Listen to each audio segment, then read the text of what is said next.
नमस्ते और स्वागत है हमारे खास न्यूज बुलेटिन में। आज की हेडलाइन ऐसी है कि आप हैरान रह जाएंगे। ब्रिटिश नेवी की सुपर एडवर्ड 9.5 अरब रुपए का F-35 स्टील फाइटर जेट पिछले 14 दिनों से केरल के तिरुवनंतपुरम एयरपोर्ट पर खड़ा है और वजह है हाइड्रोलिक गड़बड़ी।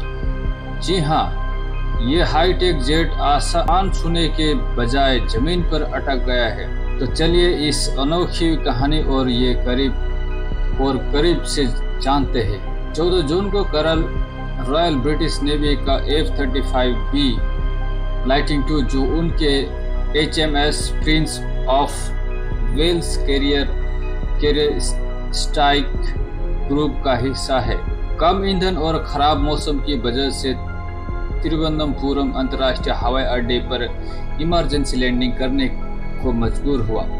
लेकिन लैंडिंग के बाद हाइड्रोलिक सिस्टम में खराबी ने इस जेट को जमीन से चिपक भारतीय वायुसेना ने इसे लैंडिंग और ईंधन की सुविधा दी, लेकिन यह सुपर जेट फिर भी उड़ान नहीं भर सका। अब सुनिए मजेदार टिप्स। ब्रिटिश इंजीनियरों ने इसे ठीक करने की जी तोड़ कोशिश की, लेकिन नाकामी हाथ लगी। अब ब्रिटेन से 40 इंजीनियरों की एक पूरी फौज और एक खास वाहन केरल के लिए रवाना हो चुका है।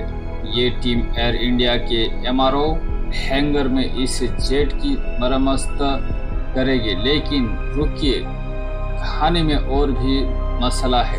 खबरों के मुताबिक इस जेट के पायलट पहले से ही हैंगर में ले जाने से कतराता रहते था, क्योंकि उन्हें डर था कि भारत के इंजीनियर इस सुपर सीक्रेट F-35 की टेक्नोलॉजी की झलक पा सकते हैं। लेकिन अब ब्रिटिश उच्चायोग ने कहा है कि वो जल्द से जल्द इस जेट को ठीक करने के लिए भारतीय अधिकारियों के साथ मिलकर काम कर रहे हैं। और हाँ, एक और मजेदार बात, इतने दिन तक एयरपोर्ट पर खड़े रहने की वजह से इस जेट को पार्किंग चार्ज भी देना पड़ सकता है। 9.5 अरब का जेट अब और पार्किंग फीस, ये तो सोने पे सुहागा है। इस बीच मानसून की बारिश के बावजूद CISF के जवान 24 घंटे इस जेट की निगरानी कर रहे हैं ताकि इसकी सुरक्षा में कोई कमी न आए। ब्रिटिश उच्चायोग ने भारतीय अधिकारियों का उनके सहयोग के लिए शुक्रिया भी अदा किया। उत्साहित होकर तो दोस्तों, क्या लगता है, क्या ये सुपर जेट जल्दी ही फिर से आसमान छू पाएगा या फिर केरल में इसका पार्किंग चार्ज बढ़ता जाएगा? अपनी राय हमें कमेंट्स में जरूर बताएं। और हाँ, ऐसी रोचक और खबरों के लिए हमारे चैनल को सब्सक्राइब